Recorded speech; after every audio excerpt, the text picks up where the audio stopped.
Hello. Welcome. Welcome. Hello, Cabbage. Hello, Wombat. Hello, Elecman. Now, why are you staring into my soul now? Because sometimes we must just stare. We must just be vacant and look at the camera. I'm only staring into a camera. It just happens to be your screen that tricks you into that illusion of your soul being stared into. Uh, to think that there are souls on the other side, living, breathing.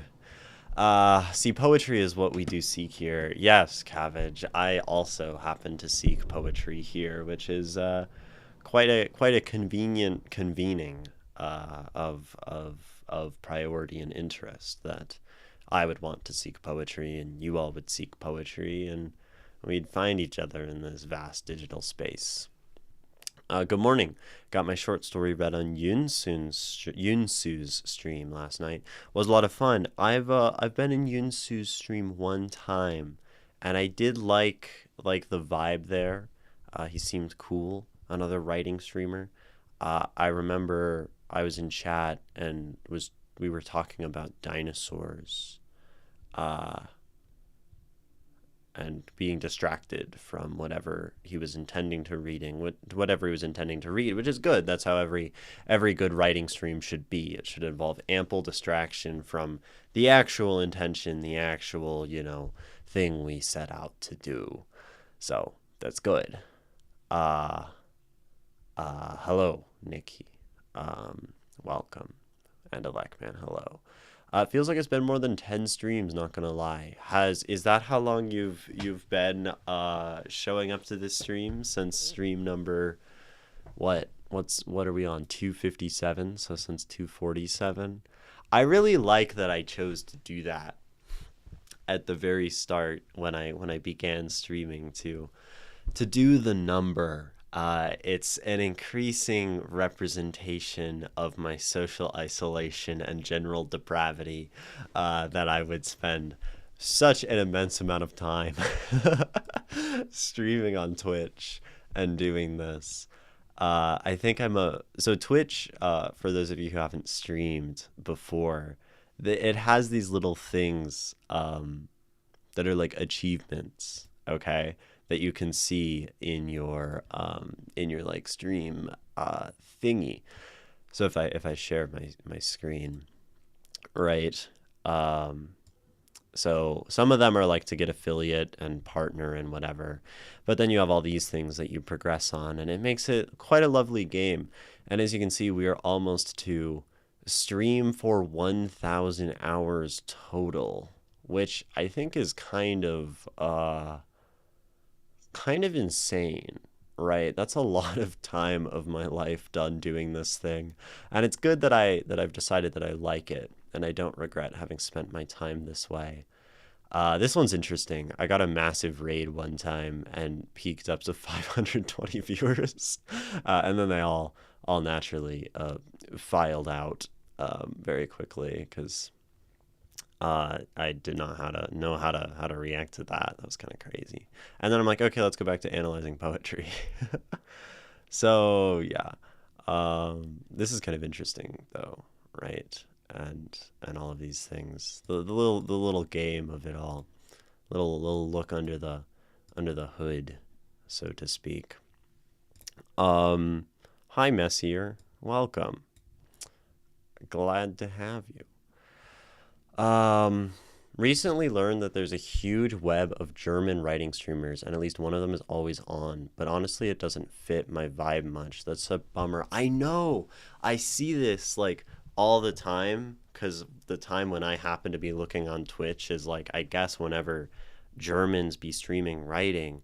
And genuinely, there are these people streaming writing with like 50 viewers watching them, which, in the grand scheme of Twitch is not that much. But in terms of writing streamers, that is like really impressive, right? Most of us are here wallowing in the sub 10 viewer space of things, right? And I think that's it's very cool. I guess Germans, y'all like writing or watching people talk about writing or reading.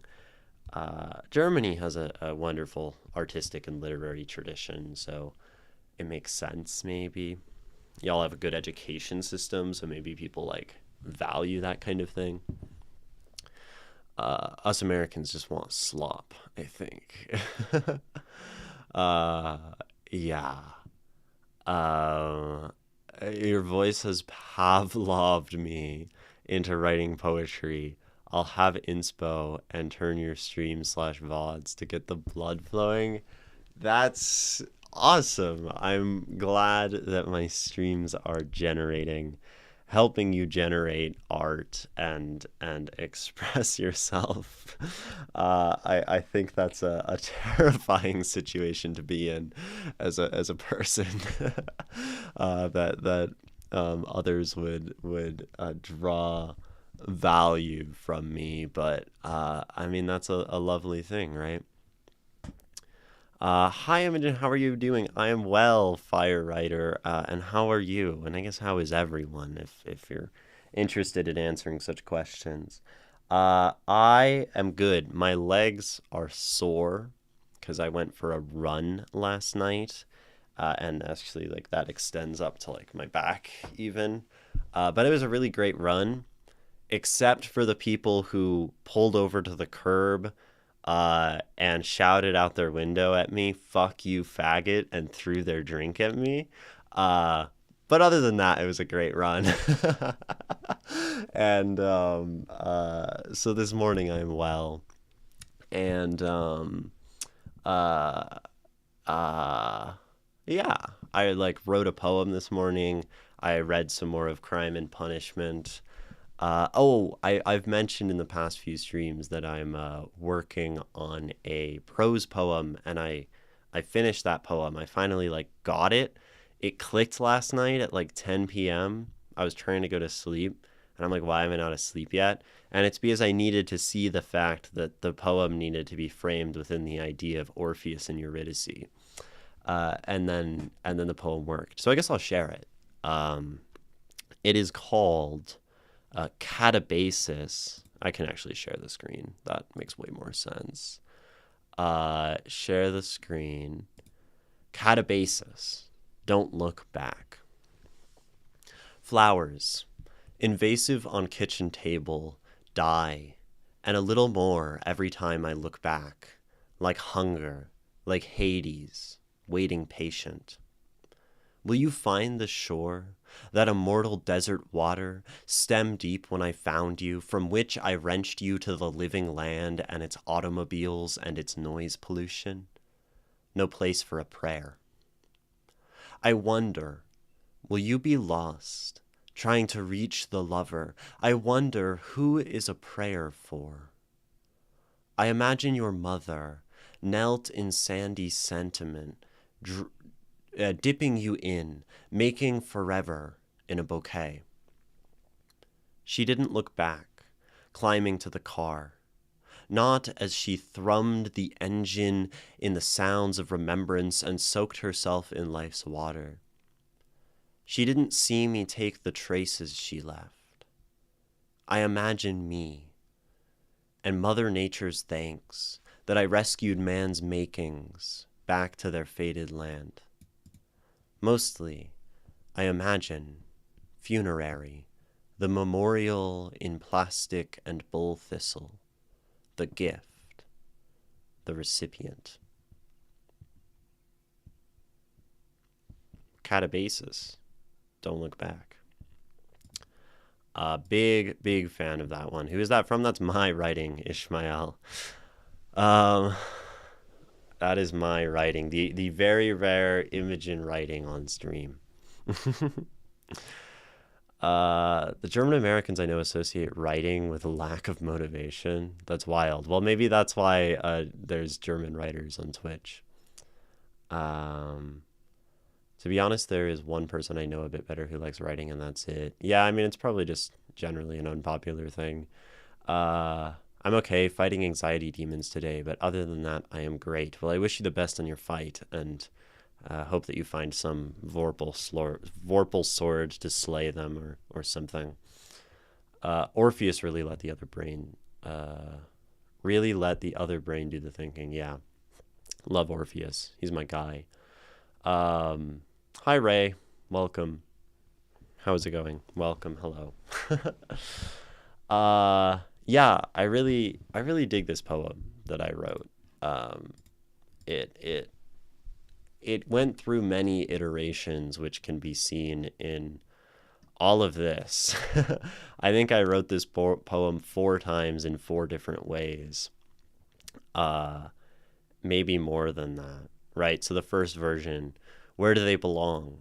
Between the cattails and bull thistle?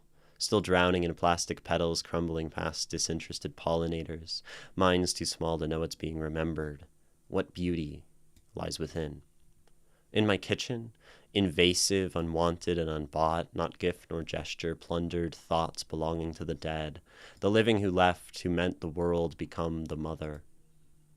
In the trash, a proper disposal, landfill rather than public land, funeral in a bag, beautiful among the pregnant filth, stems still, grasping toward light. Sunflowers, and some white ones, some pink. For a lover, a friend, a husband, a wife, a gift to a mother unearthed from their shrine, a gift to me? Fate? Rage? Just a bouquet. And then I wrote it again this way. I'm writing about these flowers. So these flowers are really important. Sentiment, flowers in the desert. Winter white, funerary. Petals falling memorial, spring water in summer, plundered and invasive, taken to my kitchen table, kitsch and unbelonging, with the living a trophy, wishing to be back off the trail between bull thistle and cattail, white as marriage, wrapped in plastic, not supposed to be there, like me leaving a trace, tracing fate's thread, back seasons to maybe a death, a desecration, a question of what's left. And then there's like a short prose version, and then there's like an unfinished prose version, and then there's the actual prose poem.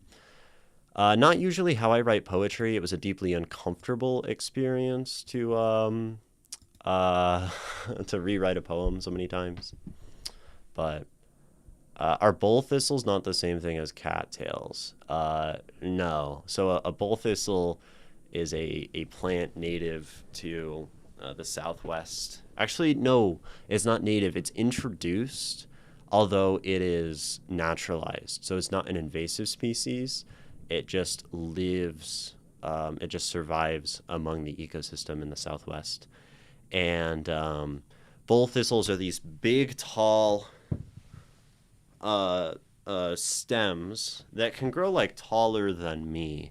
I saw some that were like 10 feet up, and they have a single like beautiful purple flower on top, and then otherwise they're like spiky and thistly and kind of jump out at you from the trail and like catch on your clothes and stuff.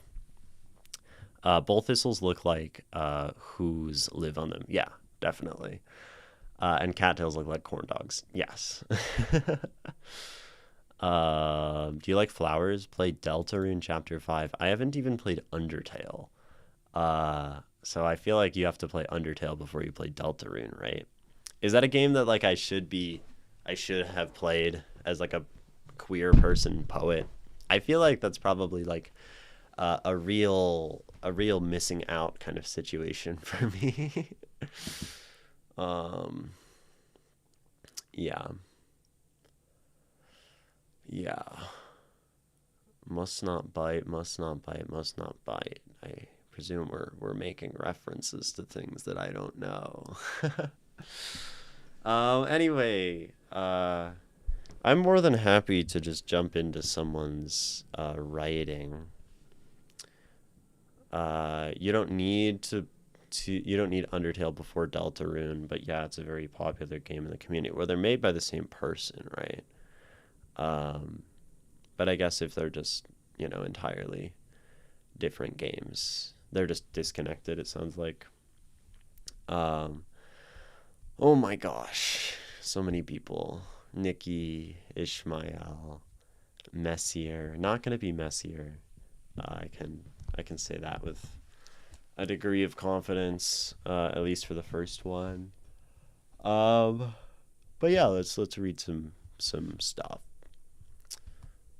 There's lots of great games with a focus on writing. Absolutely, there are. I think video games are probably the most interesting literary art of our time, and I really like thinking about them as works of art rather than you know. I mean, they're art that entertains, which is kind of interesting. Art has always entertained, but they do this with a more, like, they have a larger focus on that, I think.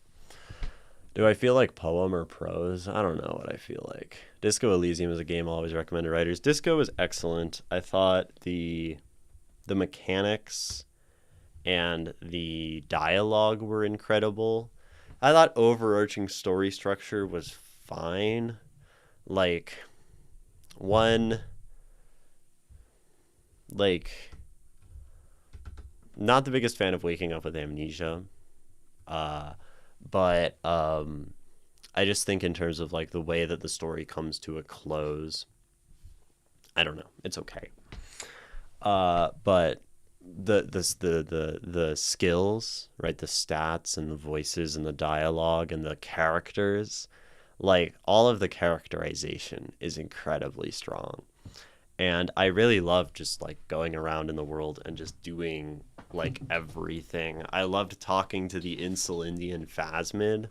That was my favorite part of the whole story was passing the empathy or the yeah, I think there's an empathy check at the very end with the Insulindian Phasmid. And I know spoilers, but whatever. Um, you have a submission. Don't read unless you're ready for 12 stanzas. That's a lot of stanzas. Hi, Callie. Callie says no. No, you are going to read my submission. Callie says. um, the CRPG. What is CRPG? Revival. Really had us literature gamers eating good. CRPG. What is the C? Guys, what's the C? I know TTRPGs and I know RPGs and I know C. What's the C? It's interesting. I've just never heard of a CRPG. It's a shame Disco Elysium has not brought the same national fame to Estonia that The Witcher brought to Poland. Um, yeah, I mean, it's not, I mean, like, in terms of like compared to The Witcher, I think Disco Elysium is a small fry, right? Like Disco Elysium isn't a massive game. It's very niche, it's very political, it's very um kind of cerebral, right? The kind of game that pushes a lot of people away, you know. Computer RPG, which is like Fallout 1 likes, because that was what computer games could do back in the day. I see. Computer RPG, interesting. Um, Fallout 1 and 2, Planescape, Baldur's Gate 1 and 2, those kinds of games. Interesting. That's that's interesting. So it's that style of game. Hmm.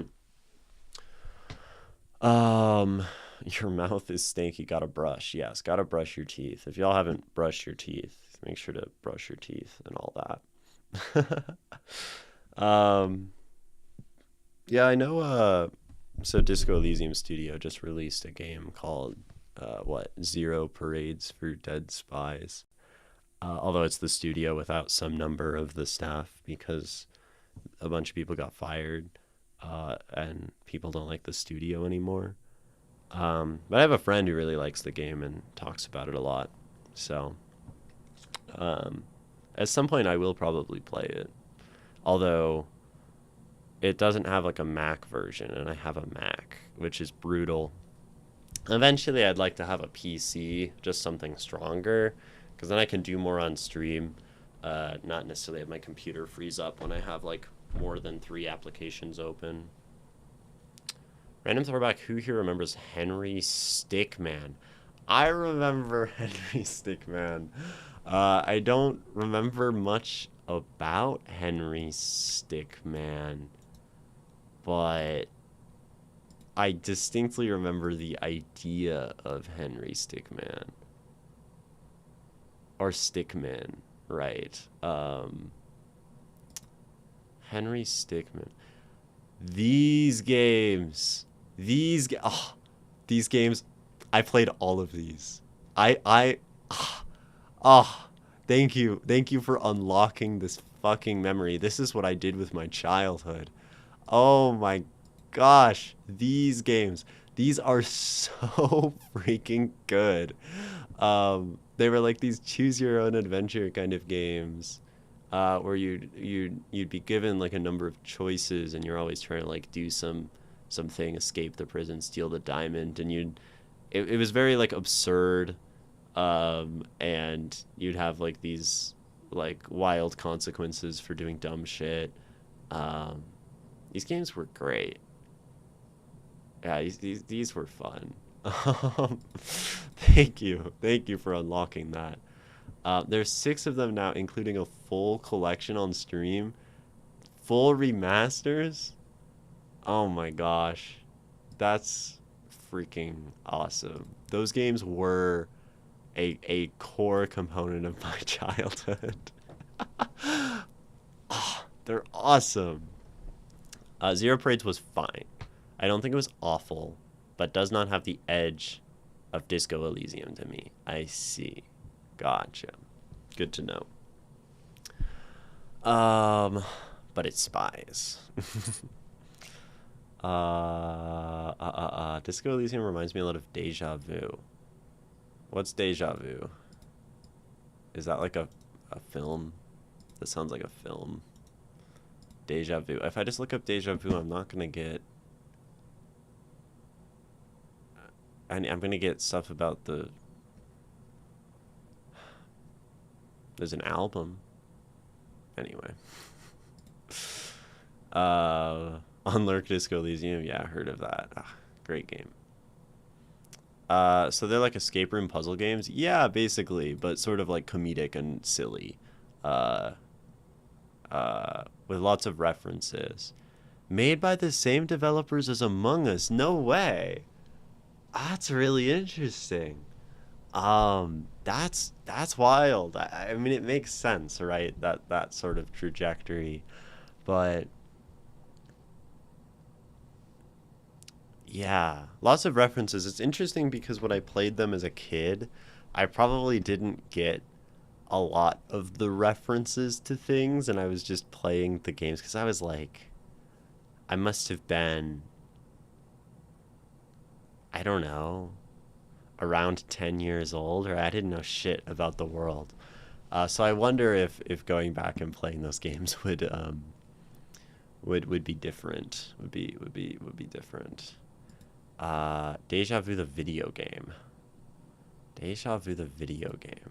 This is some... When is this from? Oh my gosh. Look at that. That looks terrifying. When was this released? 1985? They had video games in 1985? That's crazy. Point and click adventure game built by ICOM for the Macintosh. The Macintosh. The Mac Venture series. Set in Chicago. You're a detective trying to clear his name and restore his memories. Being framed for murder. Interesting. Okay, so yeah, sounds sort of similar to yeah, to Disco Elysium. This looks... I can't even like zoom in. There's not even enough image. Like these tiny screenshots. That's crazy. I didn't know they had video games in 1985.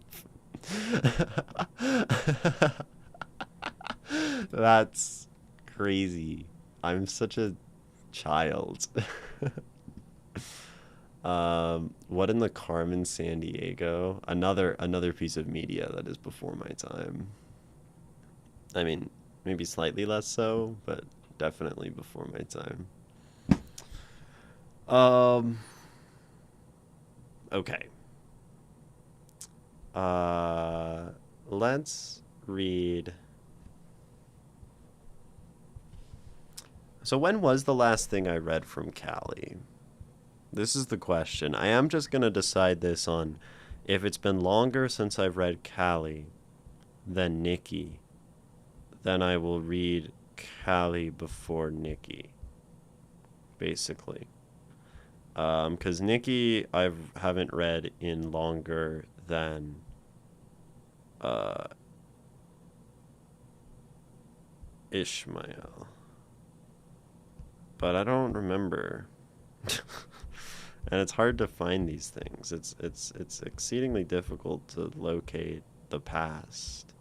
The past is this troubling thing that scrambles away from us when we're not looking, and I find myself deeply unable to grasp it within my poor little hands. Okay, it has been longer since I read Callie than Nikki or Ishmael, which means I will be reading Callie. So Callie, start going like fucking ballistic in chat or something, because I know you've been waiting for this for so long. And am I reading your submission titled "I Wanna Ruin Your Friendship"? Or am I reading something else? Cause yeah, I really don't know what you've submitted, and it's so much. It's so terrifying. I just live in a constant state of fear at the number of things you guys send to me to read on my Twitch stream. Video games were invented in 1985. They are the end result of 1984. Makes sense, yeah. I do want to ruin your friendship. Okay, cool. So we will do this one. We have 10 screenshots, which is perfect. And this is chapter 2.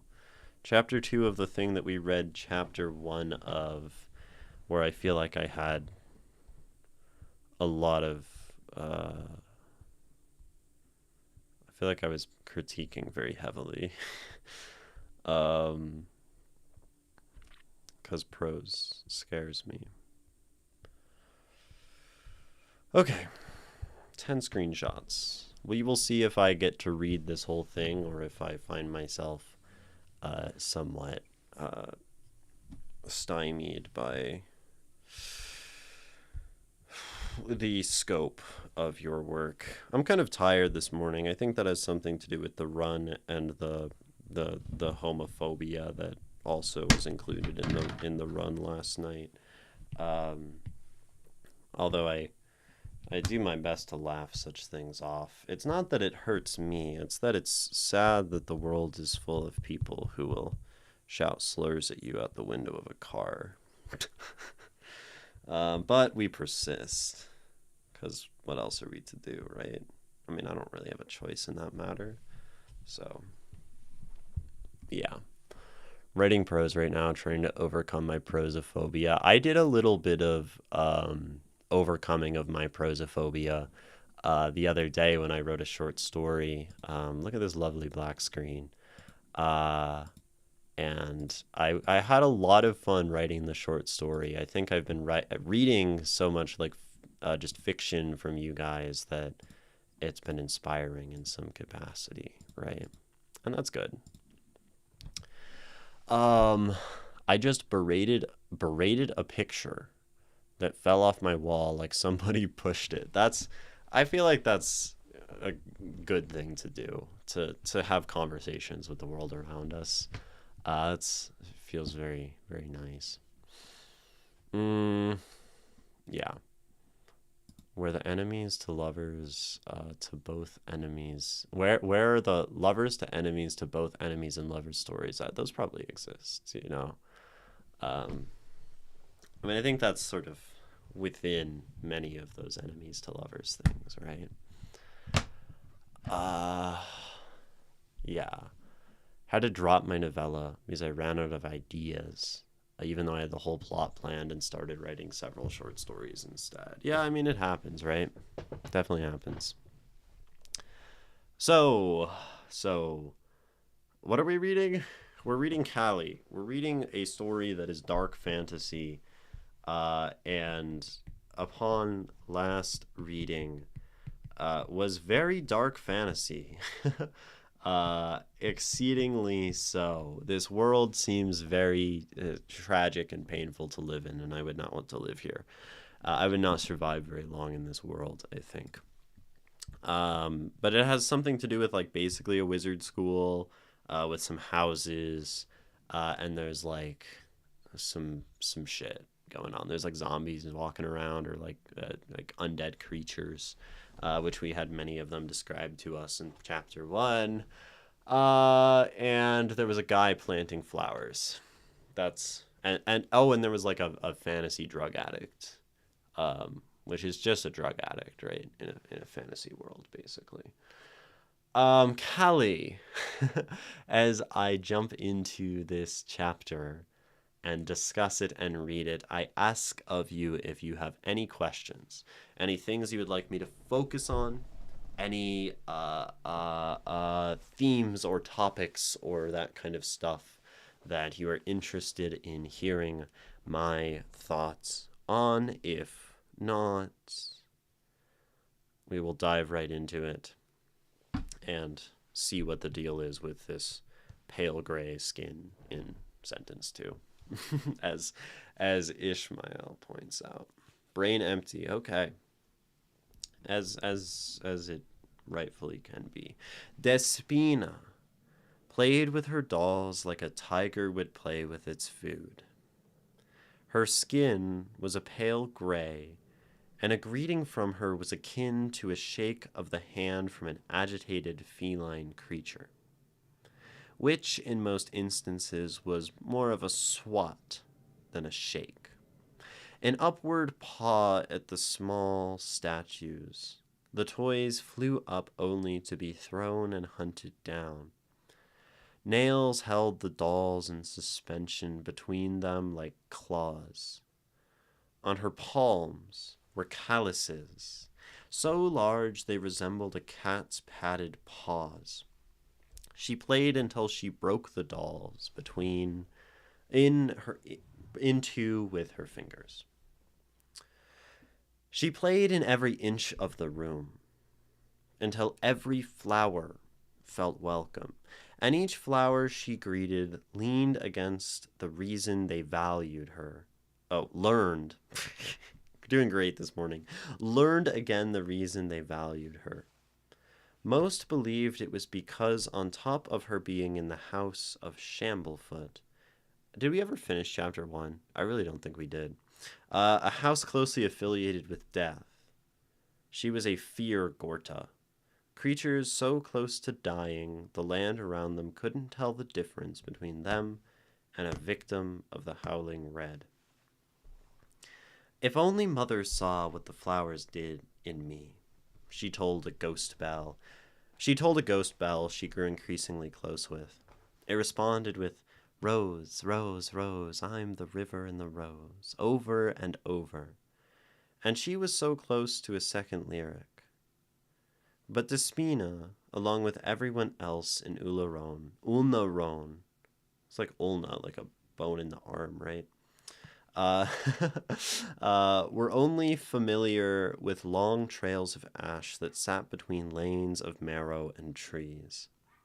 If one were to explain the concept of rivers to a child in Ulnaron, they would point to that exact trail, and wonder why it hasn't tried to drown them.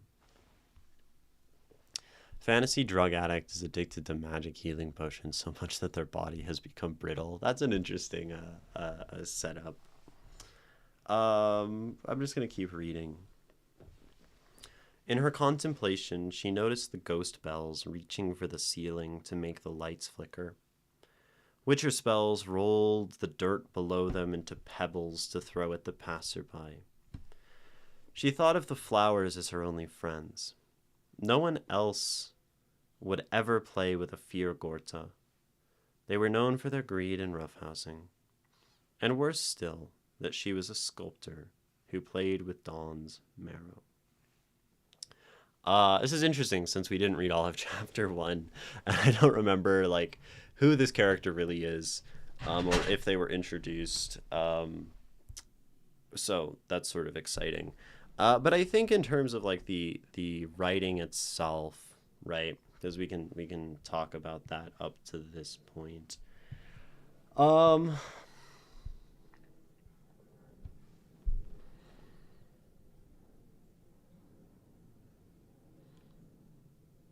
it's interesting, right? Because we move back and forth between a sort of perspective, although everything is third person, right? A perspective that is focused on Despina and what she's doing, right? She's playing with the doll, she's doing all these things. I think it's very vivid, and I think this is my favorite part of your writing, like when there are things happening. Um, and then sometimes we sort of like zoom out, right, to this like a Fiergorta, a creature so close to dying, the land around them couldn't tell the difference between a victim, between them and a victim of the Howling Red or whatever, right? And then we come back to like her talking to the ghost bell, and I think that's interesting. She's talking to the flower, and then we zoom out again, right, to describe her from like a truly like detached narratorial perspective, right? And I will just say that I really prefer, right? I really enjoy um, the sort of scenes that you're setting in the action and in the stuff happening, and the zooming out.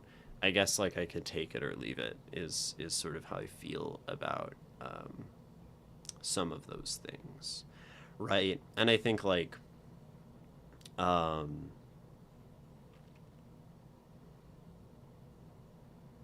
yeah, because she is a very visual character, I think, right? She has these like strange features and sort of acts strange and like is cat like and is just very like sort of feral, and she's talking to plants and stuff.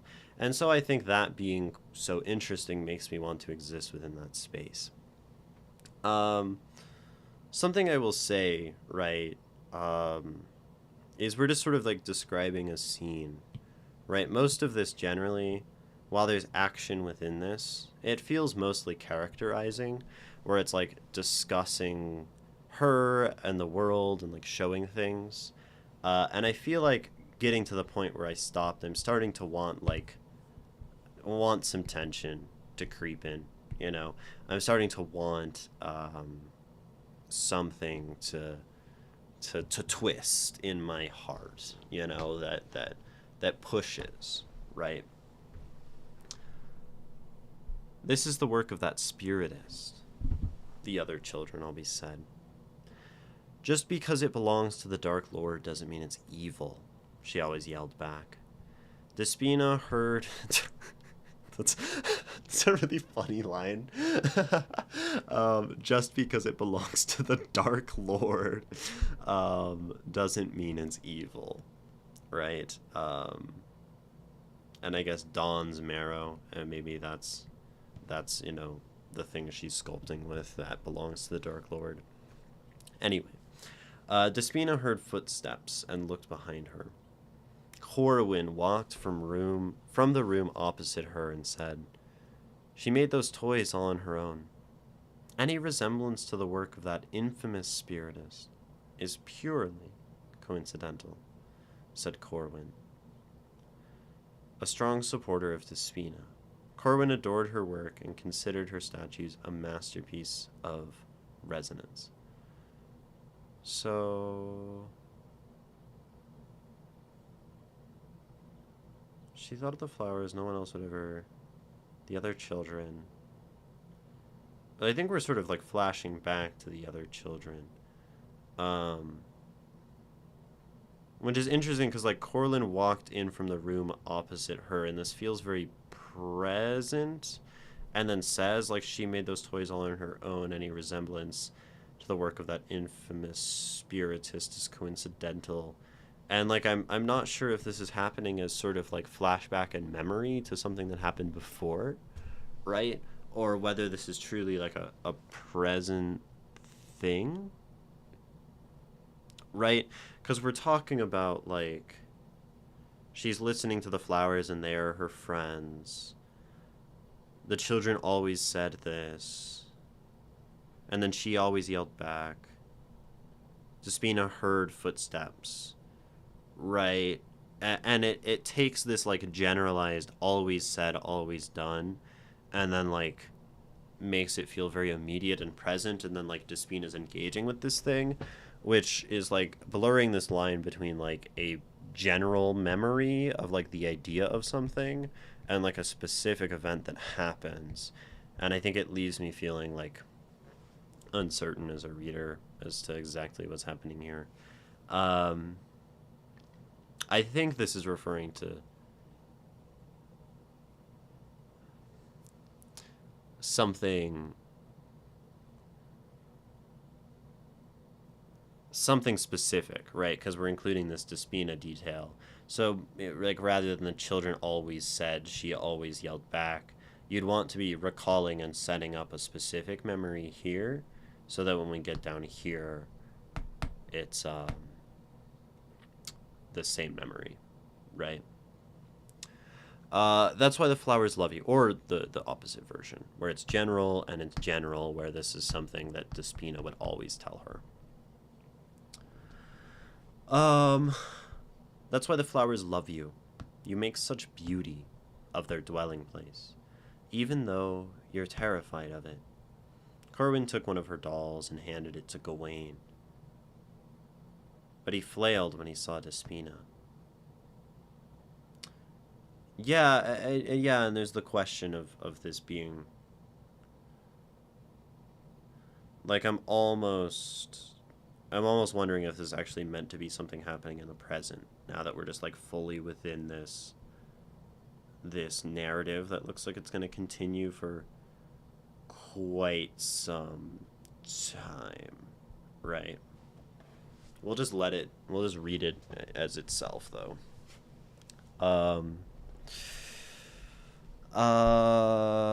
Handed it to Gawain, but he flailed when he saw Despina. She's weird, he said, yelling. No one's ever been too weird for you, boy. Yeah.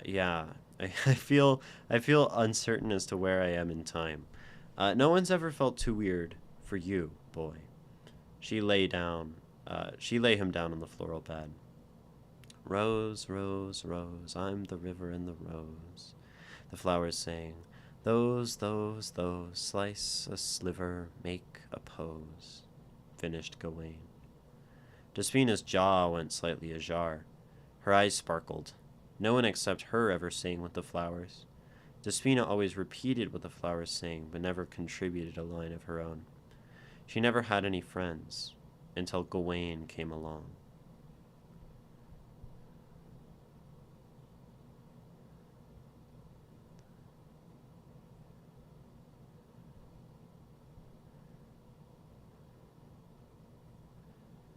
Yeah, I'll keep reading. And be nice. She has her quirks, but so do you. You don't want her treating you like a freak, do you? I'm not like her. He couldn't finish his sentence. He rubbed his limbs, felt how rough the flesh atop his bones was, how there was barely any meat to cushion him or fat to keep him warm. He didn't know who made him this way or why, but he knew that he would make the best of it. Despina walked over. Where she stepped, flowers grew and embraced her legs. You're a broken bird, but that's fine. She took off her She took off her arm again. If you're the bird, my arm can be the perch you stand on. The boy stared at her. So did the flowers. Gawain wiped the tears off his face. And now the flowers. They learned how well an esteemed member of Shamblefoot treated a mere Bellojaw, threw a smile at Gawain, and saluted once again. I love the characterization of the flowers. I think it's cool that they smile and they talk and they sing, and all of that. And I think she's a fun character. I mean, right, taking her arm off. You say again. I don't remember her taking her arm off before. Maybe I missed it. I feel like I would remember that though. Yeah, feel like I would remember that. Maybe it happened in chapter 1.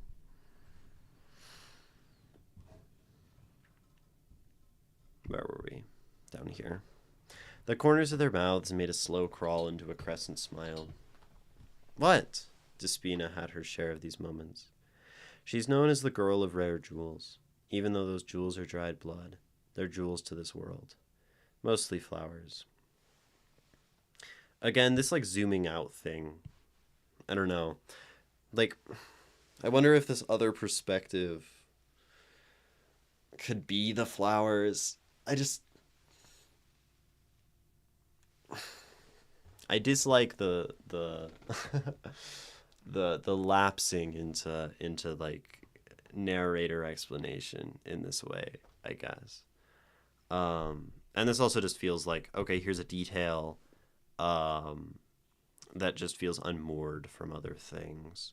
Like, details are interesting and they characterize, but I think when we have detail, right, it needs to be woven nicely into the action and the things actually happening.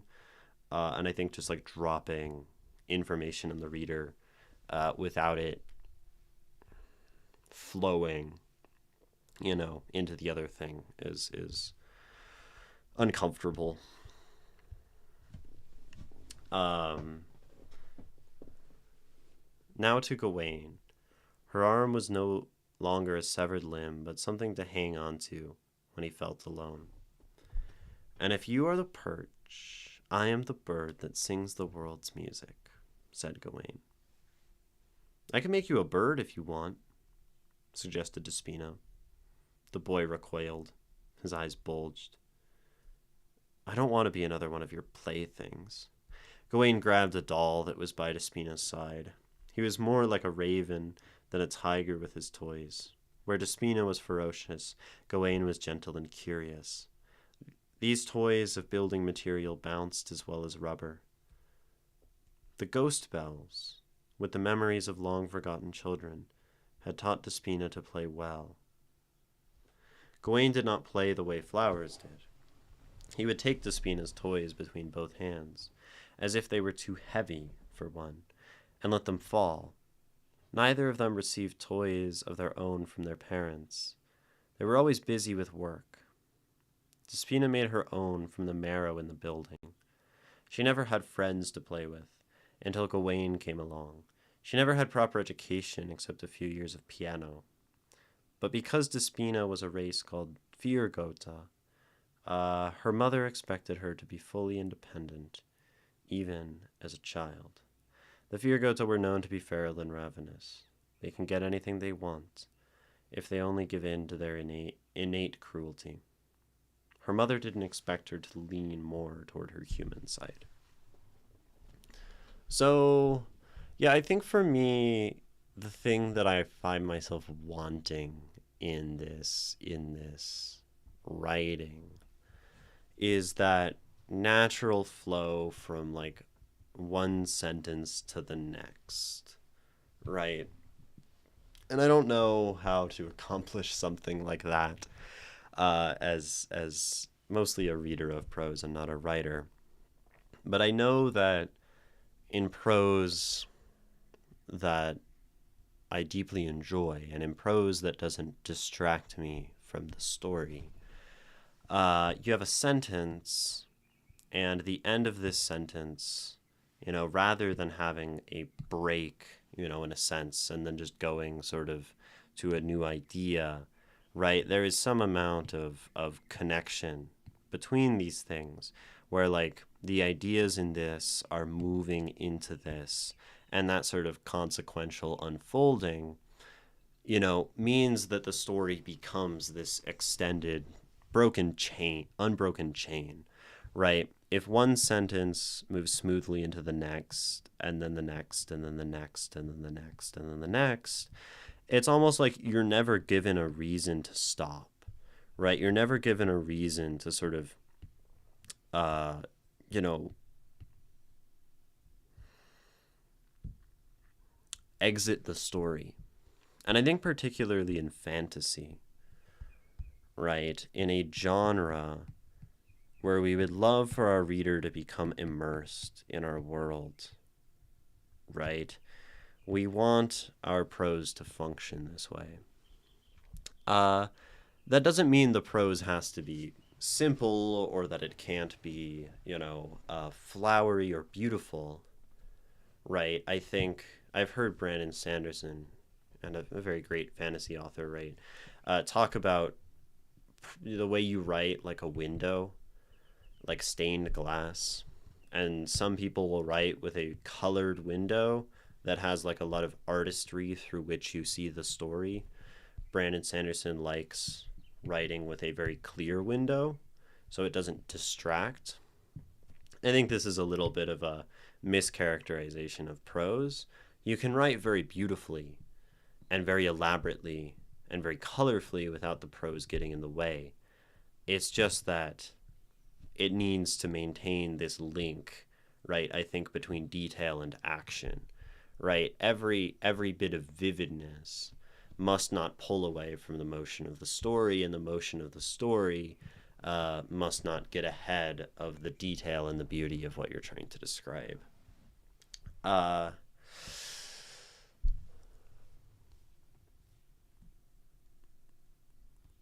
I think part of this, something that might help with this, is just like the constant reminder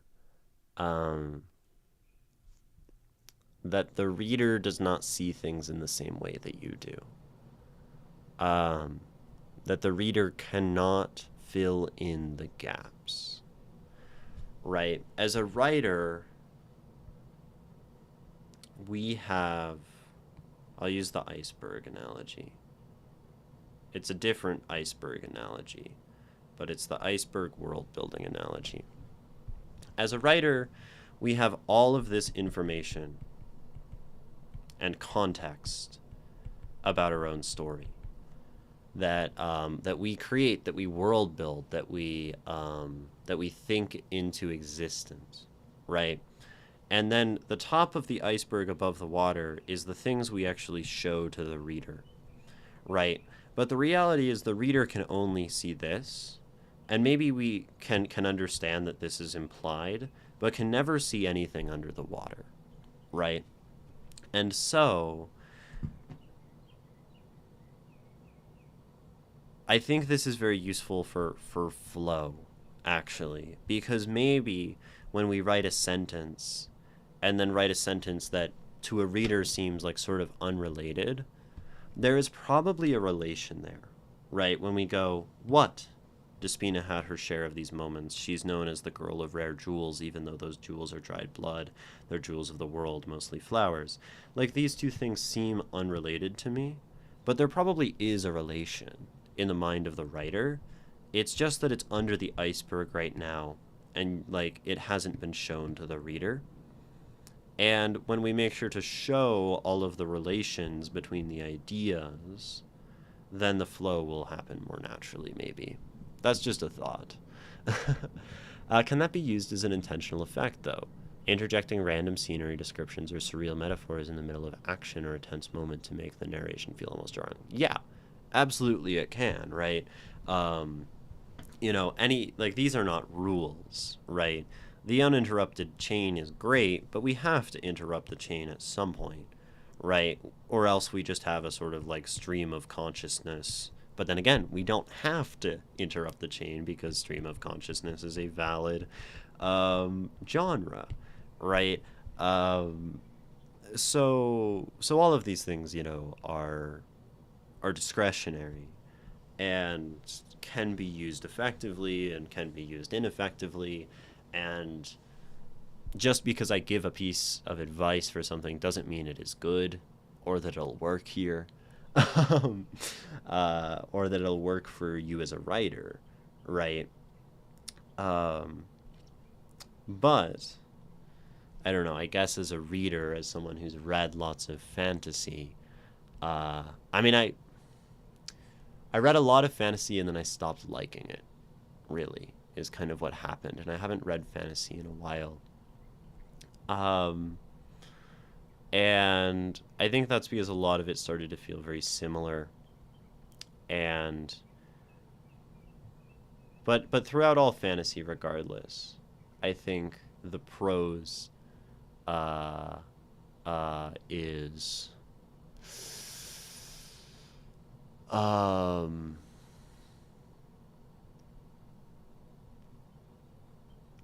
the language can't get in your way, right? The language you use, like in any genre, I think fantasy, it is very dangerous to have the language get in your way, because it is a genre about the suspension of disbelief. Like, fundamentally, I think that is the thing that fantasy hinges upon, is your reader's ability to enter the story and not be pulled from it. Poetry, for example, you call specific attention to your language, right? Even very flowery prose, poetic prose, sometimes invites you to stop and revel in the construction of a sentence. And there probably can be fantasy that does this, and there probably is fantasy that takes that approach to prose. Um, but that should be an intentional choice.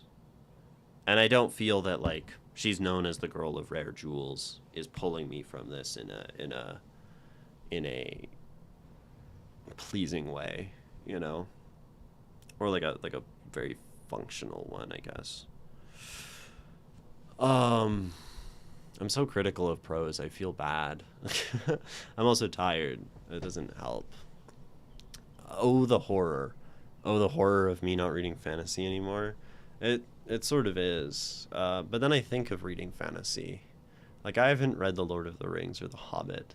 And I think of reading those things and I'm like, actually, I don't want to do that. Like, I have the sort of desire, the cultural desire to, like, know the stories. But, like, God, I am so, like, persistently uninterested in the fantasy genre. Um, Science fiction, and know that as I read this dark fantasy story, that it is colored by the fact that um, I am fantasied out. I mean, Dungeons and Dragons 5th edition fantasied me out. Like, we played so much high heroic fantasy and dark fantasy and whatever fantasy, and mythological fantasy, that I'm just like, you know, give me something else. Sci-fi, I'm more open to. Horror, I'm extremely open to, though I haven't really dove into it yet. Um, Sort of literary fiction always seems to prove itself to be something different, whenever I read it. Um, and poetry is just so novel. Poetry is always doing something different. And that's the thing with a lot of fantasy. I think, like, fantasy, there's so much of it. And there's so much magic, and there's so many unique magic systems, and there's so many unique worlds, and there's so many reinterpretations of the genre, um, that I think it's very difficult to make something transcendent, to make fantasy that transcends the genre. Uh, to no fault of any of the authors, there are so many great fantasy authors. And maybe take all of these words with a pillar of salt because I'm speaking as functionally an outsider to the genre, right? Like I don't really like I haven't read much fantasy in the last 5 years. Um, so I read the last fantasy I read was Pratchett's Monsters Regiment, which was funny. And I loved that because I hadn't read a fantasy book that didn't take itself seriously before that. And I know there's like a lot more of that stuff now. There's like lit RPGs. I've heard people talk about like Dungeon Crawler Carl or something, which seems entirely unserious and whimsical and lovely. Um, yeah. I think this is an important thing to know with me, I guess, is that to pitch fantasy to me is a bit of a losing battle inherently. I'm not actually crying. You're actually crying. I'm not crying. Um, it is sort of sad that I don't like fantasy anymore very much. Um, but for example, like I play D&D with my friends, and now we're playing a science fiction game that is like sci-fi politics. This summer we're playing like a self-contained campaign over a few days that is alternate history, 1990s global geopolitics in the Middle East with gay furries. um, you know, art spirals into these disgusting places of novelty, where like sword and sorcery gets left behind. um, have I read Ivanhoe? It's fantasy from like 1819. I have not read Ivanhoe. Even Ivanhoe, Ivanhoe. I've heard the name. I have heard the name. Uh, but yeah. Anyway, I like some of the like I like a lot of the imagery happening in this story, right? We have like this like bird perch like animal thing going on. Everything feels very natural and it's really cool that like we're describing them as animals and with like talking to the plants and stuff. Gives them like a really nice distance from humans. Um, I think this is probably why like so many autistic people are furries, right? Because we like feel distance from the rest of humanity and so like identify with other things. Um, so I like this framing and I think also like being able to talk to plants would like place one within this more natural place, right? So I like this like bird cat thing going on. I think that's a really, really lovely setup that you have going. Um, what's a thing? Twin Don't Cry. I have uh, money, the things we could do with it, the sandwiches we could buy.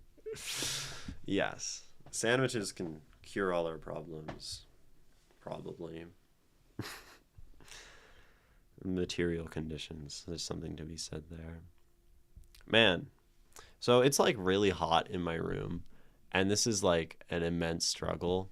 And it's not just hot because it's like hot outside, and it is hot outside. But yesterday it rained a little bit in Las Vegas, very rare, which means there is like sort of residual humidity just like hanging out. But the clouds are all gone, and it's like full summer heat again, which means it's that miserable combination of hot and humid, and it's sapping the life from me right now. Not to mention my being tired to begin with, right? Um, I'm most tired on Saturdays because Sunday is what I give myself as a weekend, as a break from all of this art and stream and whatever. I'm looking forward to honestly stream ending already, which is really bad because we're an hour in. Um, Unrelated from this work. Uh, Jeez, it's really monumentally hot. Hold on, I'm just gonna like turn the AC on. It's bad.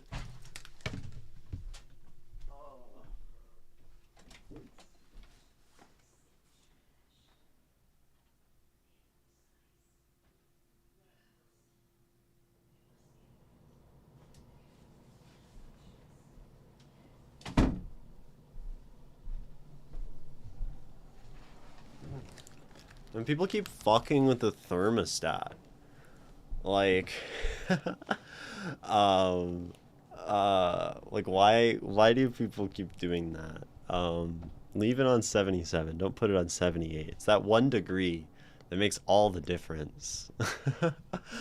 Oh, and I come back to a raid. The lady writes, welcome. That's all she wrote. I suppose it would be for you. Welcome. Hello. My name is Imogen.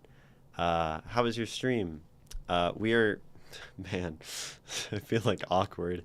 I am currently reading writing submitted to me by my chat. This is what I do here. More often than not, it's poetry. I am a poet myself and love poetry, but every so often I will read prose, and we are currently reading a bit of a dark fantasy story by Callie. Fantastic. We had fun stuff today. That's excellent. Fun is good, right?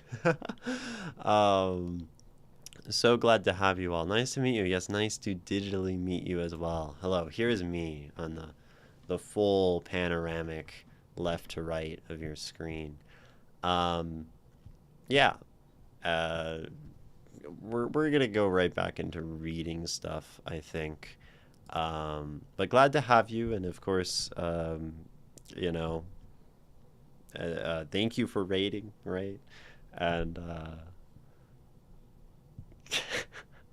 it's like the worst introduction to me. My brain is like fried, and I can't like form a coherent sentence. But make sure to take care of yourself. I know streaming is quite a difficult thing after many minutes and hours. So take care of yourself, hydrate, food, all of those things, rest. And to anyone coming in, welcome. And I do hope you stick around for some of this. Yeah. Oh, and if anyone is interested in joining our Discord server, that is something you can do, and that is how you get your work submitted to our stream. You join our Discord and then kind of send it, and then I read it basically. Okay, let's continue with the story. We just ended, I think, this paragraph, or this we have this line break here. You play like a cat, said Gawain. And you play like a bird.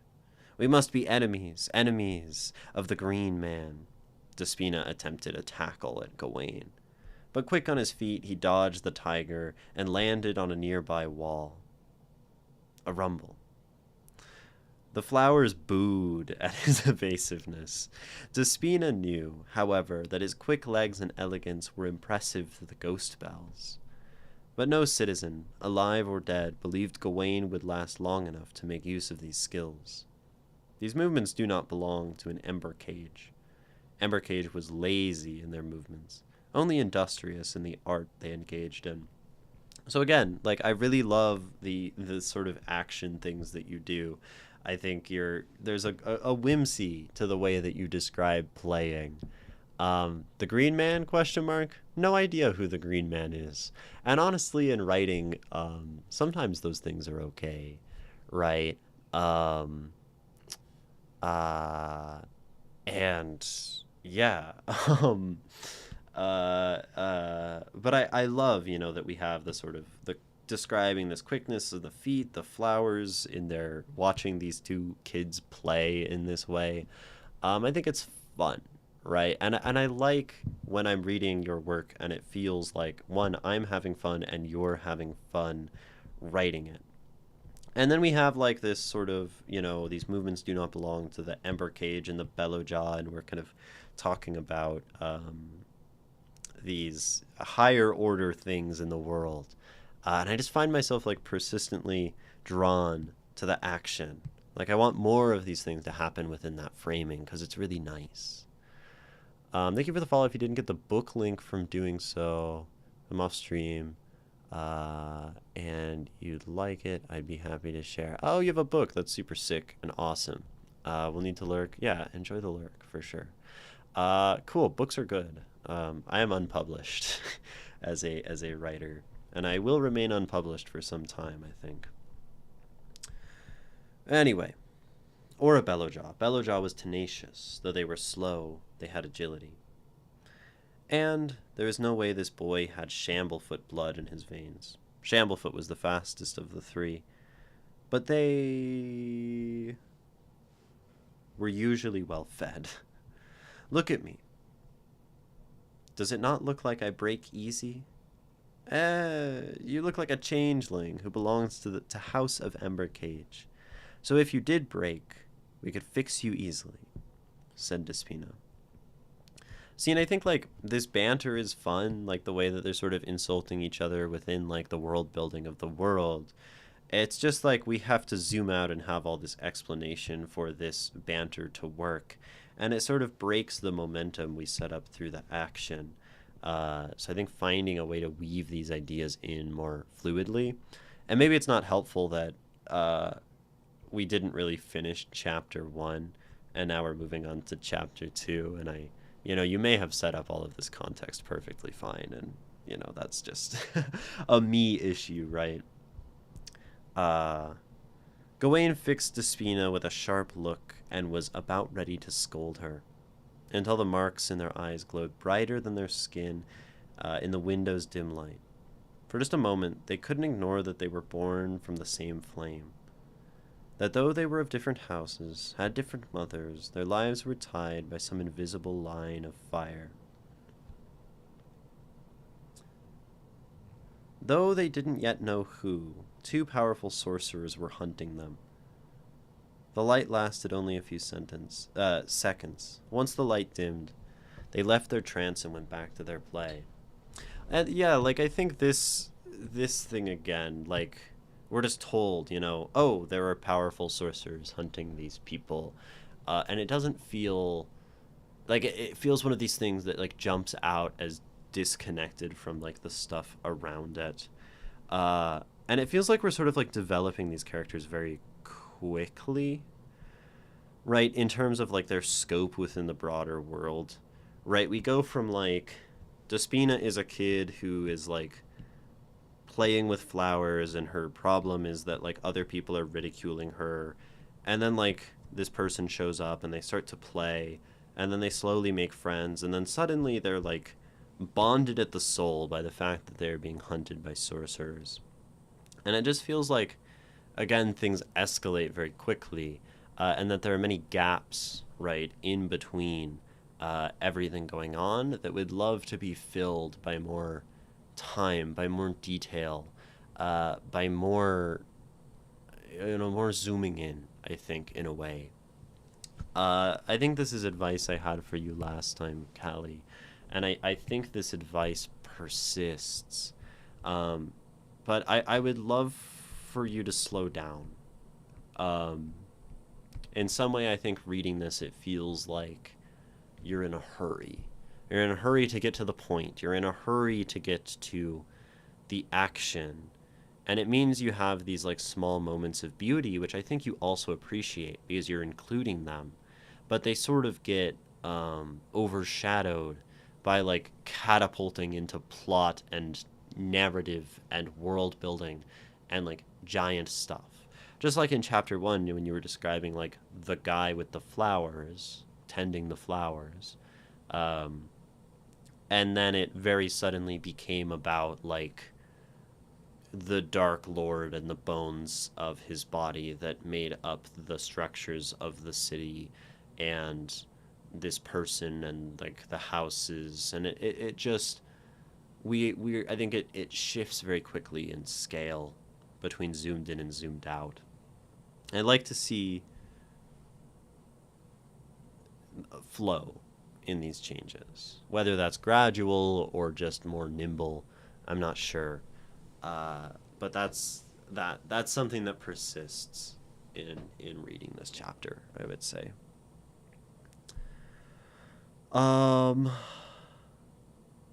Members of the House Embercage aged fast and were often sick, but could be revived. Despina believed that even if Gawain were injured in their play, she could take one of his bones, bury it, and let Gawain rise again, healed of his wounds. His injuries and state were doubly not a thing to worry about, for considering he was a changeling and could alter his form whenever he wanted. The only mystery of this boy was why dodge an attack that had no lasting effect. So here, right, like, again, one of these things where, like, this is told to us, and I think, like, these are a number of things we could see. We could see her, like, clawing at him. I mean, he's dodging, so we haven't, like, got to that point yet. But I wonder if this could be shown. I need words like explain more or describe more or have more action. I like have more action. What does zooming in look like? I see. So, yeah, I know. I have a way of describing things very vaguely and intuitively. I'm not the most precise. So, when I say all of this, I think... So, when I talk about zooming in and out, right? Zooming in is when we're describing things, I think, in this case, on a level of, like, immediate interaction of characters, right? Where we have, like, Gawain and Despina, like, tearing each other apart playing. And these are very, like, we're close to the action, we're close to characters, it's a small event happening within this world, within this space. Or, like, listening to the ghost bells sing. Zooming out, right, is when we're talking about things like the interaction between Bellowjaw and the other one, Embercage, right? And how these things are different.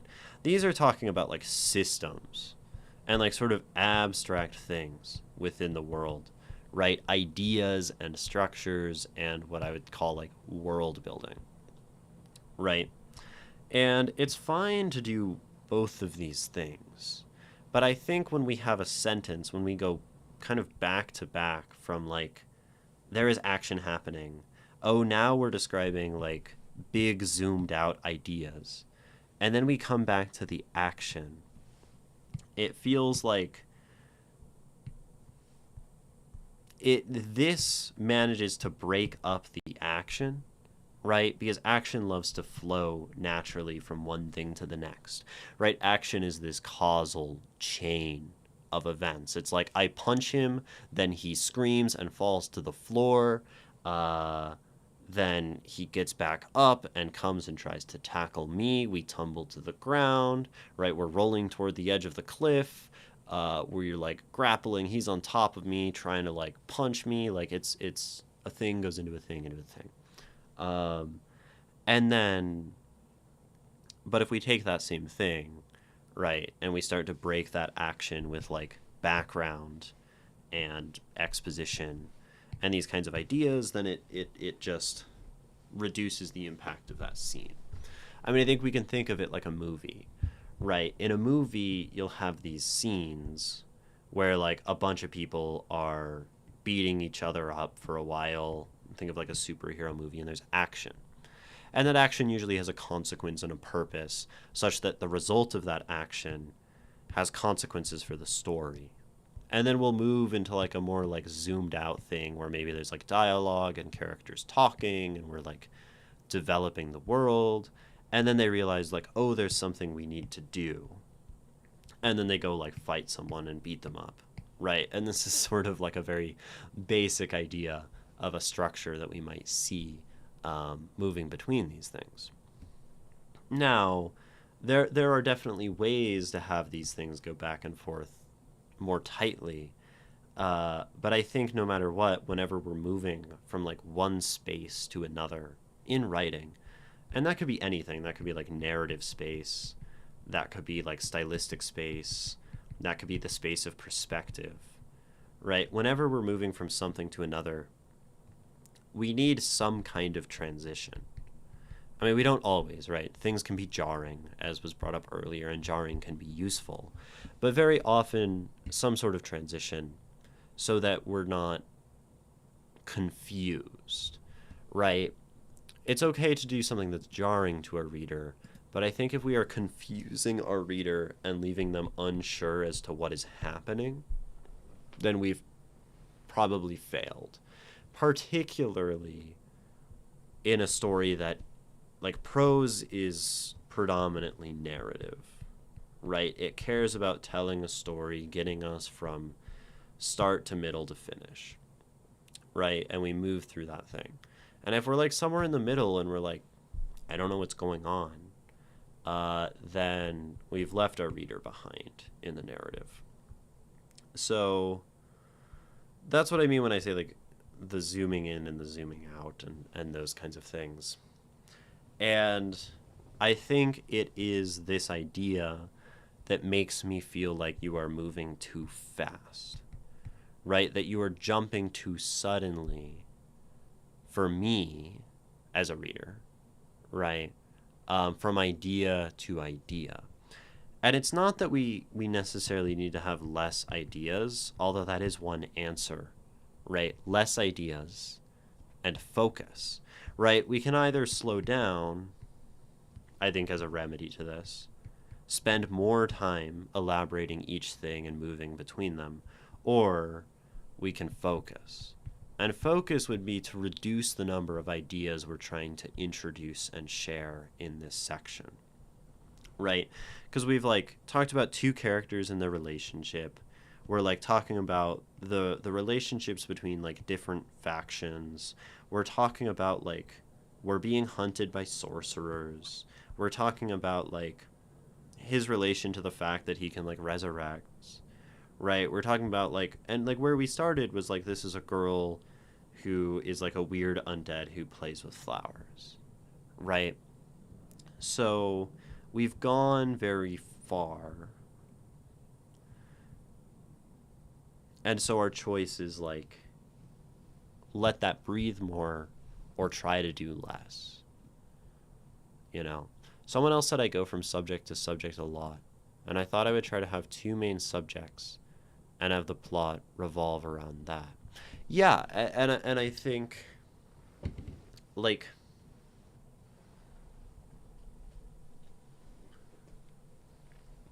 well, I guess in terms of this piece, this section, I feel that there are more than two subjects. But I guess it depends on what we call a subject. Because we have the subject of, like, Despina and, like, her and her relationship to the world.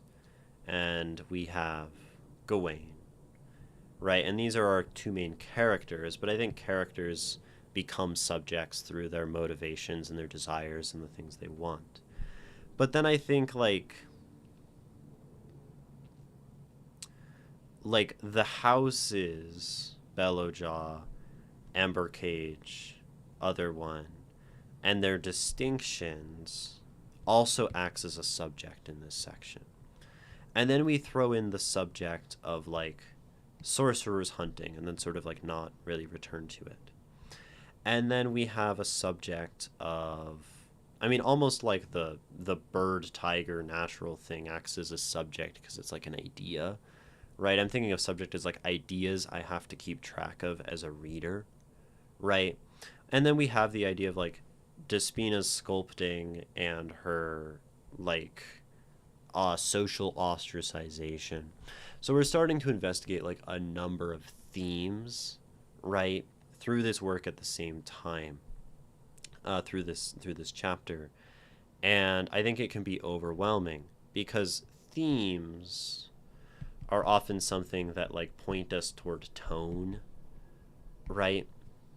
And if we have like clear feelings, not that we should like necessarily write thinking about themes, um, but one theme of this is like social ostracization. And, that theme might give us a very like intimate tone with this character, right? But as we talk about the theme of like tensions between these factions of these like houses or whatever, um, suddenly that does not feel very like intimate and close to our character. And then we talk about like the theme of maybe like the sort of childish dispute of these two characters, and that brings us down closer, but it doesn't have like the same slowness of like the pondering of one's loneliness. And then like, you know so we start to go in a lot of directions, and it maybe muddies for the reader what they're supposed to feel.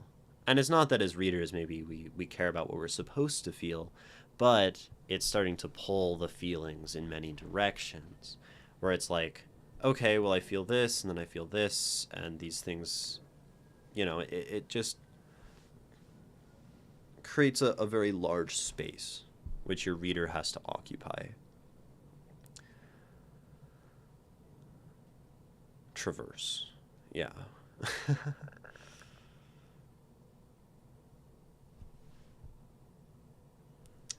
Anyway, Ember Cage let go of a piece of themselves each time they create a slave. And whenever Beloja allows that piece back to the earth Ember Cage resides in, they are revived.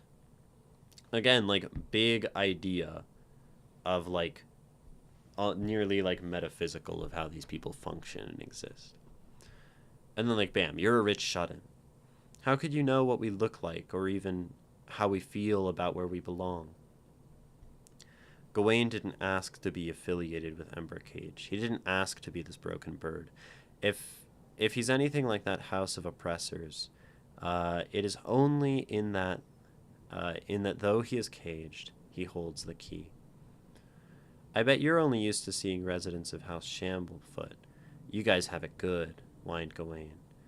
He walked back over to the bed of pink and sky blue roses and lilies, a doll in his hand, and he's ready to throw it. I also feel like we've come so far as characters, and I guess like kids are able to like get to know each other very quickly, but these two kids, like, from what I understand in the scene, really just met, right? Unless we're like skipping through time and this is like a different fight from when they are introduced. But like I wonder if kids would be like hurling these really like uh sort of venomous insults at each other.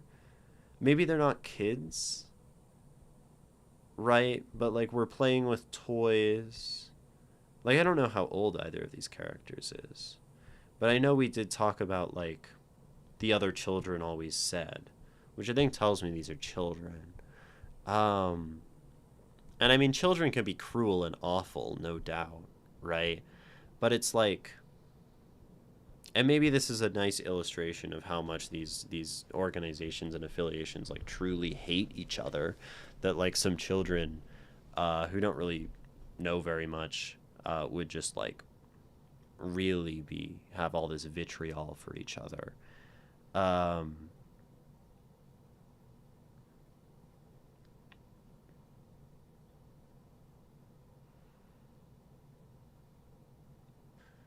and I kind of like the idea of towing the line between playing and fighting.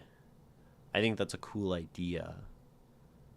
um But then, like, I wonder at what point this stops feeling like play, and I'm just like watching these two like genuinely hate each other, right? So that's a confusing thing tonally, maybe. Anyway. Um, Shamblefoot. You believe the flaws we all have are just something to fix. That magic of yours has spoiled you. That is why the gods cursed my family. The doll grazed his cheek. The buzzing he heard? Gone, and his senses returned to him. The smell of the doll was that of dirt after rain, of flowers well fed. He stopped himself when he finally recognized the keys of the piano. It was under a transparent sheet. When the sun peeked through the windows, Gawain caught sight of it. And the sight of an instrument instilled passion in the boy. He breathed faster and faster as if breathing for the first time, and ran past double doors where eyes stared back at the windows. And of course he was no good. Key after key, the sound was cacophonous. Despina? Yes, knight? How does House Shamblefoot have a lot of these? And stop calling me knight, we're not friends. So, like, this feels like another scene? Children can be truly evil, yeah. Father's not supposed to be son. This feels like a whole different scene, right?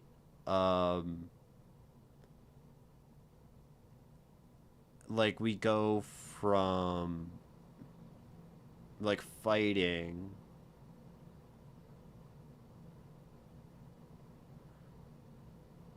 I guess he sees the piano while they're fighting.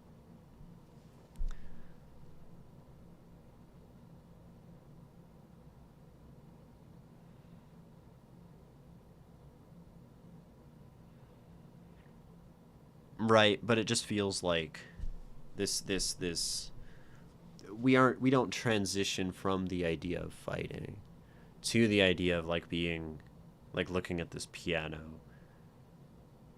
Right, we have like literally the doll grazing his cheek, like combat. And then we have like he stopped himself, right? And I think he stopped himself from the fighting.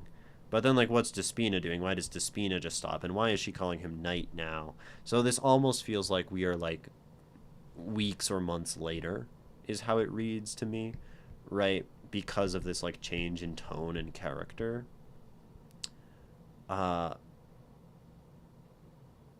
Yeah. Yeah. Transitions are hard. Yes. Transitions are very hard. But if we go back to the idea of the movie, right? In the movie, you can just cut the camera to a new place. And your audience will see that place and understand we are something new. Somewhere new. Talking about something new. In writing, we do not have that luxury to just cut the camera. Because there's nothing signaling to the reader that we've gone anywhere different. And it feels like maybe you're trying to cut the camera to a new scene, to a new idea. And that's where I think, like, remembering, right, this idea. Remembering that the reader's only... It's called a chapter change, but it's not a chapter change, right? You can only cut when you like have a paragraph break or a chapter change, and that's fine. But here we're doing it just like in the middle of this, right? Without signaling it, it just becomes impossible to follow, right? So we do have that power as writers, yes, through spacing and through, you know, chapters and parts or whatever. But so the remembering, right, that like you understand that we've changed, but your reader only gets what you show them. So if you don't show your reader that we're in a new scene, if you don't show them a new tone, if you don't show them a new place or a time or a change in mood, right, you, I think, have to assume that your reader will carry on, right, in the same way, in the same trajectory, unless you sort of nudge them in a new direction, right? Readers have like inertia. You set something up and they will expect that idea to continue. And you can signal that we're going to change and kind of nudge them over in this direction and nudge them over in this direction. But if you send someone this direction and then just start writing in this direction, you're breaking physics, right? The reader has sort of a law of physics to their experience, right? That things continue like consequentially from each other, which is a physics that the movie has more luxury with, right? Because you have your reader captivated visually, auditorily, musically, all of these things, right?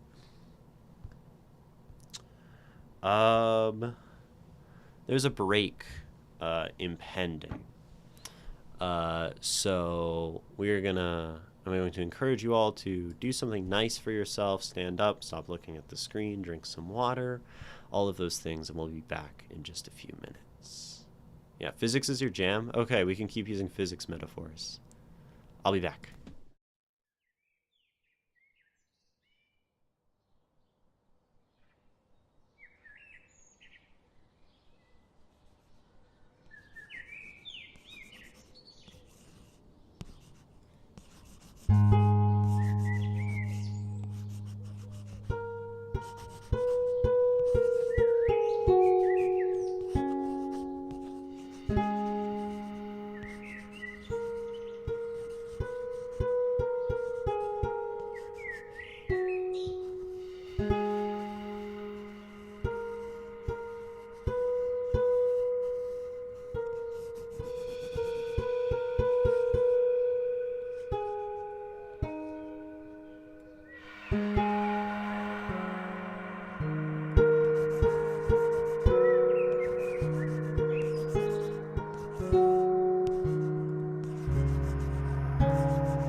Welcome back.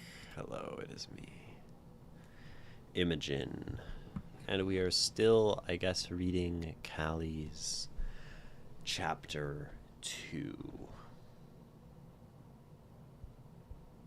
So, yeah, we were talking about physics, right? That readers have a sort of physics to them. And I think this is actually a really nice metaphor for how we have to think about these things, right? The reader has a trajectory that we get to set, right? We sort of have control over them and their trajectory. And we get to play with all of these forces of narrative, of characters that can, right, push them in different directions along the journey. However, as we go, right, there are a number of sort of qualities to their moving through the story, right? There are things like friction. I don't think we want, well, friction can be useful sometimes, but if we have enough friction, right, as they're traversing the story, things that like slow them down, that gets like all hot and uncomfortable, and like there's sand in their shoes, then the reader will not necessarily be happy, because I think we expect the narrative to sort of continue to move, to continue to unfold, and if there are too many things pushing back against it, too much confusion, right? Friction is things like confusion. Friction is things like a lack of clarity. Friction is things like, I don't know, even things like sort of like bad grammar, right? Is a friction that will make it more difficult for our reader to move through the story, right? So we want to reduce some of these frictional things. Now, sometimes the friction is useful, right? The friction can give character. Sometimes breaking grammar can do something interesting. Sometimes confusing the reader a little bit gives enough friction to make it kind of interesting, right? This could be related to like tension, right? And we don't want to have our reader teleport. There are certain laws of physics we cannot break, right? And if we teleport instantly, things get quite difficult.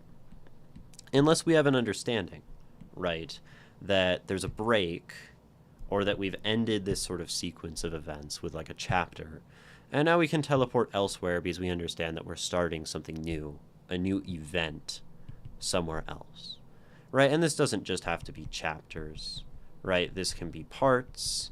This can happen through saying, then a year later, right? This can happen through just any way to signal, right? Let our reader know that this physics is in some way being interrupted.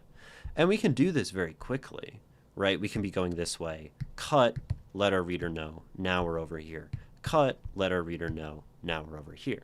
That's totally fine, as long as they have some way of comprehending that this is what's going on. This can work especially well if we sort of set up for our reader the idea that this is something that will happen, right? A constant changing of direction. But we need to make sure that like they're on the same page. Otherwise, they will be very confused about how this trajectory is unfolding.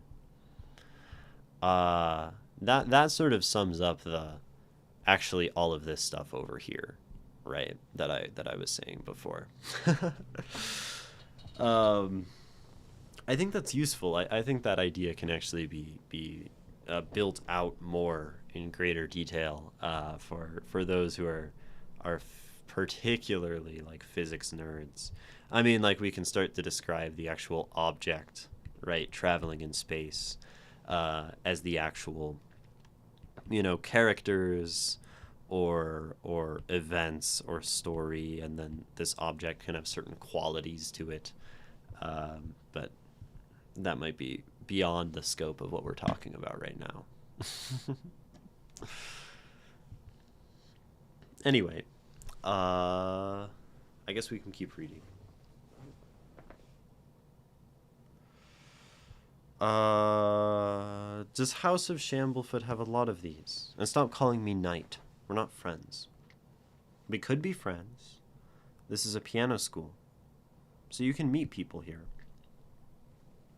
We could be friends. Oh, same line. I don't want friends. They get lost.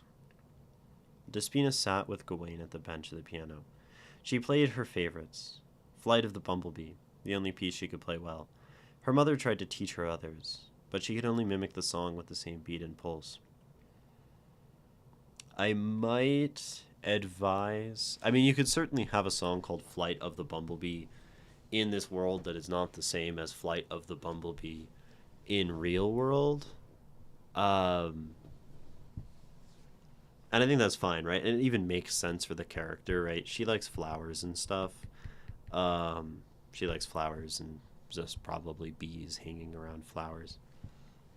So I think that's actually okay. But I mean, like, be careful with that. Like, if you say that Edvard Grieg exists, then, like,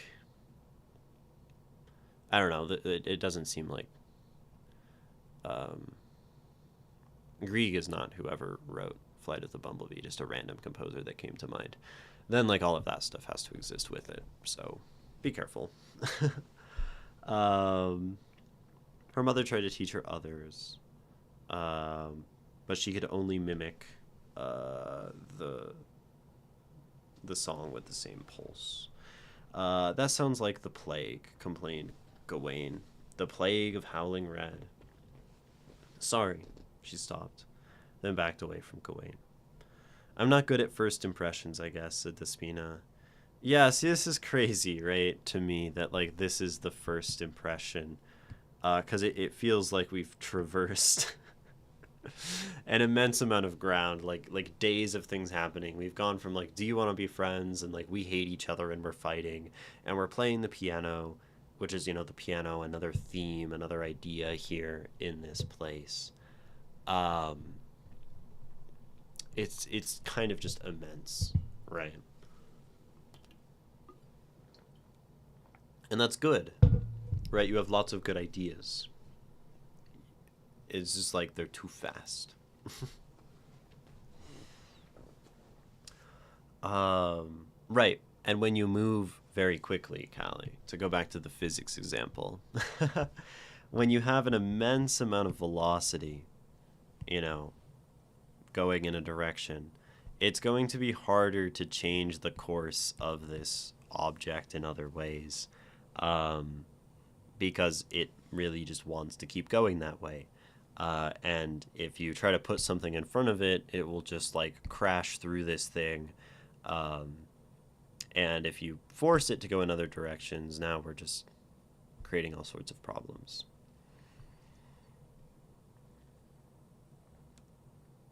So, um,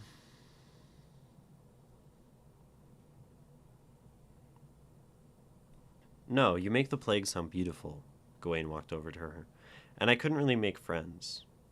Here, or anywhere.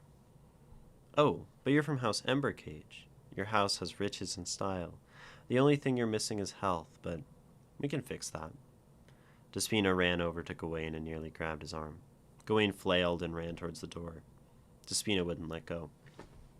We just need a bone, said Despina, with a frog in her throat. My body doesn't determine my house, you lifeless feline, exclaimed Gawain. Despina accidentally unbuttoned his shirt in the kerfuffle and revealed red faces on his chest. Shadows escaped their lips. He was Bellowjaw, with the body of a ruined Embercage, and the shamblefoot faces of children long deceased all across his body. Right now, Gawain wasn't one or two houses, but three. I didn't know you were sick. Nell, Despina's mother, arrived with from the door behind the boy. Of course he's sick. Why do you think he's here? Despina put her palm to her lips. You're here to be made into a pianist, interrupted Nell. As the sickness had many grow mute and deaf, her students wished to feel again. Since her schools were built from this blessed marrow, they recovered fast, and went missing only days before their performance somewhere halfway across the world. See, again, like, covering a lot of ground, lots of interesting ideas, but we're, like, saying so much about Gawain. We're saying so much about um, uh, um, all of this, But what is this town except a world within a world? We could be a snow globe on the shore in Ireland for all we know. Okay, and that's fine. As if you want to have these references to reality, I think that's cool. That's understandable. I wasn't sure though. Um, Yeah, we were just like we introduced this thing about Gawain and like the idea of being three houses, and then like she comes in and it's like piano and yeah, everything's just moving at the speed of characters, but not at the speed of reader. Um, Long tan fingers. Those are perfect for a pianist or a piano, thought Despina. Nell placed her hands on Gawain's shoulders and guided him out. Despina made a fist. She stepped forward toward the two and yelled, "Ugh, I don't need you anyway. This is a school for freaks who get sick and die. I'll outlive you and." Despina stopped herself. There was a loud buzz in her ears that scared her. "I'll outlive you, I'll outlive you," howled the voices. "What?" "Talk louder," said Despina. Or at least she would have if she weren't mute. If she weren't mute. Like she's suddenly mute? Seems like an important thing to give more time. Nell walked up to her daughter. "You're getting sick," said Nell, with a smile. Her eyes closed. Her tongue dipped out of her mouth. No taste. To taste the air with a sharp inhale. So then we have like a year later, right? And it seems like we've already covered an immense amount in a chapter. And I guess to me, like, a chapter is an idea, right? Like, a chapter, to me, if we are structuring something in the idea of chapters, right, these should have some amount of, like, consistency of idea of what they might be saying, of theme or plot or character or whatever that is contained within this thing. Right, it's a structural choice. Um and just within the span of one chapter, we're giving so much already. And then we jump a year ahead. And it's yeah, it's just a lot. um and then okay, so Gawain's playing the piano. Um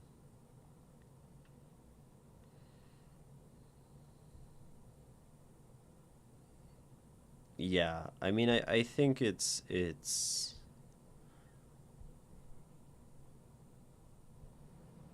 I guess I'll read this. Gawain had a rough touch with the piano. Nell had to tolerate both the sound of errant music and the pounding of keys at the base of her expensive instrument. Especially egregious was this that this was Nell's most sensitive piano. The only way Gawain could play with such haphazard passion. She shouted at him. "For the last time, I don't care if you're going deaf. Play gently. Listen to the piano with your feet instead of your ears." Nell put on earmuffs and sat with Gawain, her 10th time demonstrating. "Look, if you breathe, if you even allow that heart of yours to beat the keys and make their sound, you won't be able to feel it," said Nell. The entire school went silent for the moment of her playing. Her music was a journey. She took her students on when they wanted to see the world. It opened their eyes, let them see how big and how small the town they lived in really was. And once they felt that earth at their feet, the gravel shifted below them, they would be able to play. Gawain looked down.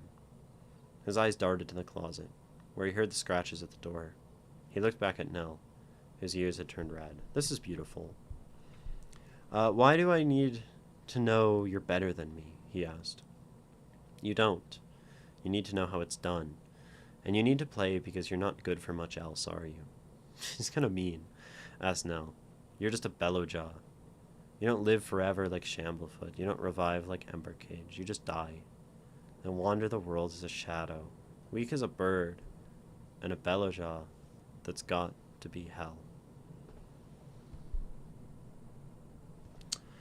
Gawain shrunk at the sound of these words. When Nell finished, he wasn't talking with his mouth, but with his hands. Nell smirked at his gestures. "Ah, you've finally gone mute. I assume you won't hear much of anything anymore," said Nell. I'll be using sign language then," she signed. "If you can feel the piano's vibrations now." Interesting that they like have this sudden onset like loss of faculties. That's sort of interesting. Um, Gawain tapped the keys with a lighter approach. He was calm.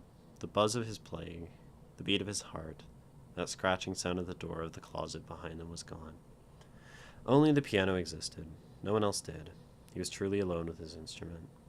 To the piano, he wasn't a freak.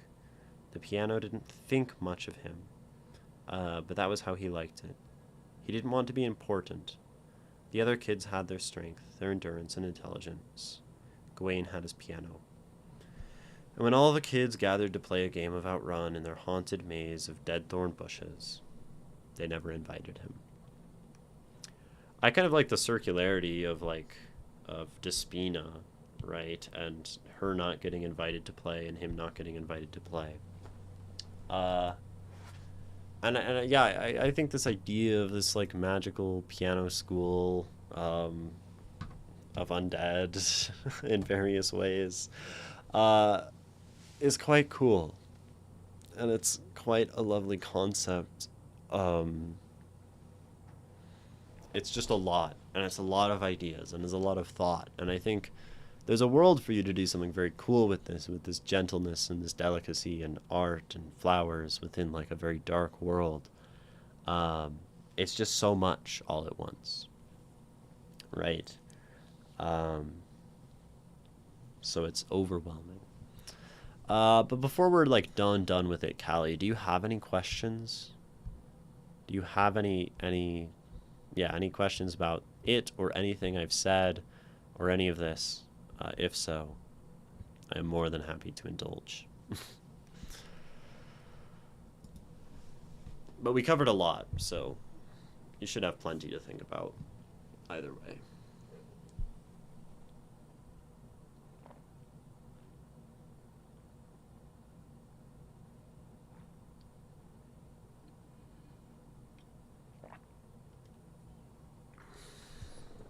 All I can think is I will fix. As always, I encourage you to keep writing forward, right? To keep writing deeper into your story, new stuff, rather than editing. But if what gets you writing is going back and editing this, then certainly do so. Anyway, thank you so much for submitting, Callie.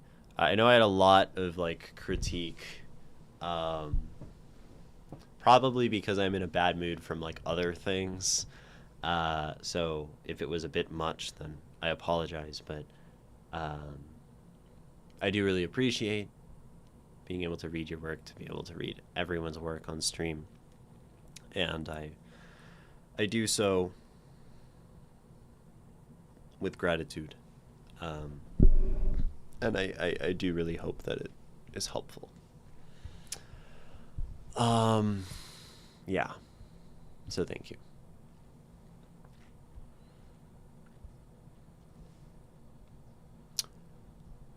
And I don't think I even have 2 in me today. I really am not certain that I have that mental capacity, nor that a sort of capacity for the empathetic capacity. You like the inertia metaphor? Maybe. I mean, you just said the inertia metaphor. I thought it was useful. Yeah. And sometimes roller coasters are okay, but you don't want your roller coasters to break the laws of physics as a writer, I would say.